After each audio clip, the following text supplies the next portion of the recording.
Hello everybody, আপনারা সবাই কেমন আছেন? আশা করি আপনারা সবাই ভালো আছেন। তো আমরা নতুন একটা ভিডিওতে চলে এসেছি।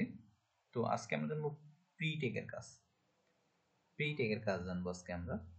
তো এখানে দেখেন, আমরা পূর্বে দুইটা ভিডিওতে দেখছিলাম যে প্যারাগ্রাফ তৈরির জন্য প্রি টেক ইউজ করা হয়, আর লাইন ব্রেক করার জন্য হচ্ছে বিআর টেক ইউজ করা হয়। ঠিক আছে, এই দুইটা আলাদা আলাদা ট্যাগের কাজটা একত্রে করার জন্য আমরা প্রি টেকটা ইউজ করতে পারি। অর্থাৎ সে লাইন স্পেসও রাখবে, আবার সে লাইন ব্রেকও মারবে।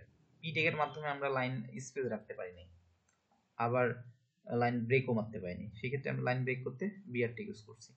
ঠিক আছে, এখন যদি আমরা একটা টেকের মাধ্যমে করতে চাই, সেক্ষেত্রে পি টেকটা ইউজ করতে পারি আমরা।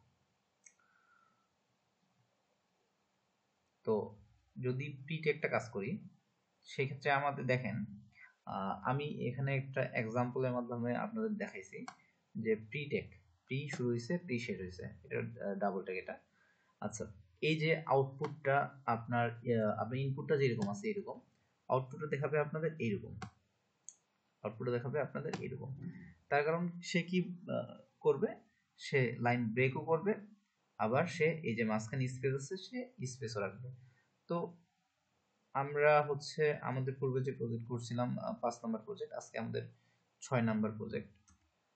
তো 6 নাম্বার প্রজেক্ট আমি সেভ এস দিয়ে দিলাম এখানে 6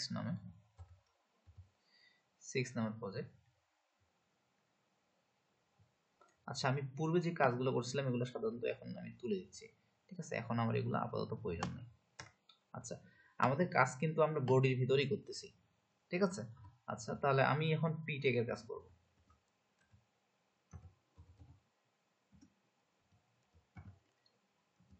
পি টেকের শুরু হলো, পি টেক শেষ হলো। আচ্ছা, এখানে আমি বিভিন্ন টেক্সট লিখে দিব, যেমন হচ্ছে যে আচ্ছা না, এগুলো না দিই।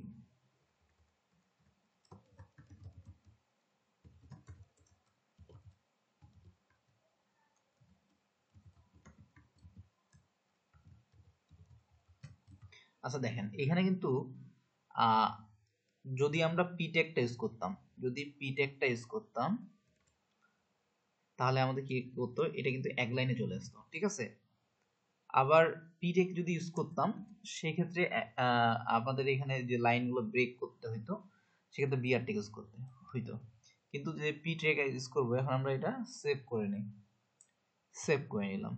ঠিক আছে, সেভ করার পর হচ্ছে আমাদের এটা হচ্ছে 6 নম্বর প্রজেক্ট। 6 নম্বর প্রজেক্টটা আমরা ওপেন করে নিই। দেখেন, আমি বাংলাদেশ, ইন্ডিয়া, নেপাল, পাকিস্তান এগুলো কিন্তু সবকিছু সে ব্রেক মেরে দিছে। ঠিক আছে, সে প্রতিটা জিনিস ব্রেক করেছে। আবার এটা দেখেন, এখানে আমি নিচে দিয়ে দিছি, সামনে স্পেস দেওয়া হয়েছে, এই জন্য কিন্তু সে যেভাবে সামনে নিয়ে চলে আসছে। আমি যদি এখানে একটা ইন্টার দিই, দেখেন এখানে কিন্তু স্পেস হয়ে যাবে। ঠিক আছে, আমি সেভ করে নিয়ে আমি এটা দিয়ে দিলাম। দেখেন, আমার একটু ইন্টার নিয়ে নিলাম। আবার দেখেন যে আমি বাংলাদেশের পরে একটা ইন্টার দিয়ে দিব। এটা যদি আমি পিটেকটা ইউজ করতাম, সেক্ষেত্রে বিআরটি ইউজ করতে হতো, এই যে স্পেসটা ব্রেকটা মারার জন্য। এখন আমি সেভ করলাম এটা, কন্ট্রোল এস অথবা সেভ এখানে ফাইল থেকে। এখন আমি রিলোড দিয়ে দিই, এটা করে দিলাম। ঠিক আছে, এখন যদি আমি এখানে দিয়ে দিই, সবগুলা কিন্তু সেভ করতে অবশ্যই সেভ করলাম, কন্ট্রোল এস চেপে, এবং এটা রিলোড দিয়ে দিই। দেখেন সবগুলা কিন্তু স্পেস নিয়ে নিছে। ঠিক আছে, অর্থাৎ আমরা এগুলো যেইভাবে রাখতেছি সেগুলো সেইভাবে থাকতেছে। আমি এখন ধরেন যে এটা একটু স্পেস এদিক সরাই দিলাম, এখন সেভ করে নিলাম আমি।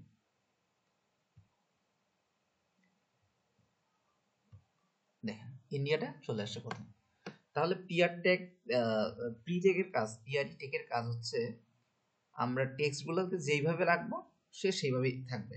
এক্ষেত্রে আমার বিআর টেকের যে ঝামেলাটা এবং পি টেকের যে ঝামেলাটা, এগুলা টোটালি আমাদের দেখতে হচ্ছে। তো ধন্যবাদ সবাইকে, আশা করি আপনারা বুঝতে পারছেন। যদি সমস্যা হয় তাহলে অবশ্যই কমেন্ট বক্সে কমেন্ট করে জানাবেন। ধন্যবাদ।